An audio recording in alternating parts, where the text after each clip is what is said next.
Today we're talking about a topic that it can either make or break your real estate wholesale deal. How to avoid messing up.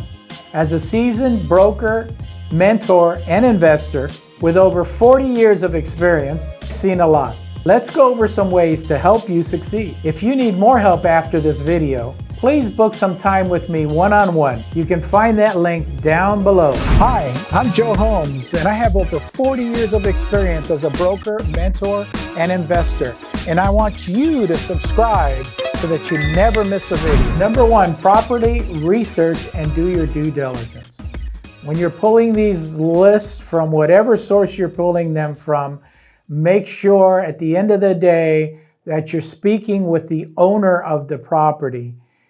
There's many times where these phone calls get skip traced and, find their way to somebody else who has no idea what you're talking about. So make sure when you start out your conversation or your text that you're speaking with the right person. Are you following along? Make sure that you hit that like button and help me get in front of new investors. Number two, master the art of negotiation. And negotiation doesn't end when you sign a contract with somebody. You're negotiating until you close the deal. So whatever hiccups come along the way, whatever issues come along, you're negotiating that price that you've already signed on a contract again. And if there's any issues that come up during the inspection, you're negotiating again. You're always constantly negotiating these deals. Don't think that your job stops when you sign that contract and it's all over and you can't do anything else. If you go and, let's say, inspect a home and you find it not in the condition that was revealed to you, then you better be negotiating that price downward. Number three, closing the deal with care. And it's very important that you keep your word, that you're able to close this transaction.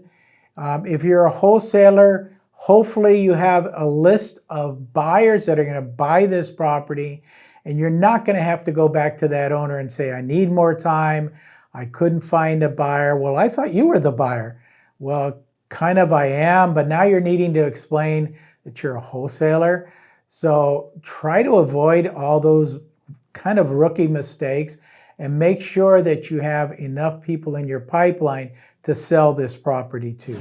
Number four, always maintain professionalism and ethics in every transaction.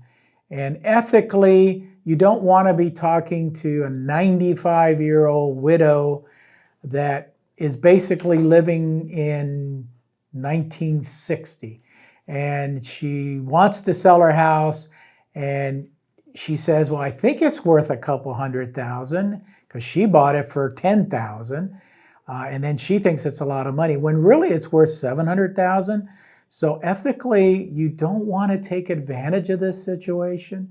You obviously want to make a profit at the end of the day, but hopefully you have enough common sense that you're going to offer something to this 95-year-old that she's going to make a lot more profit on this property, and you are as well, and be able to sleep at night. Remember, it all starts with doing your due diligence, followed by strategic marketing, mastering negotiation skills, and closing the deal with care. Before we wrap up, what's one valuable lesson that you've learned from a real estate deal gone wrong? Share your insights in the comments below. And if you found this video helpful, don't forget to give it a thumbs up, subscribe to the channel so you never miss out on valuable real estate tips. If you want more wholesaling videos, click on this playlist right here. I've got dozens of videos to help you succeed. Feel free to reach out anytime. I'm always here to help.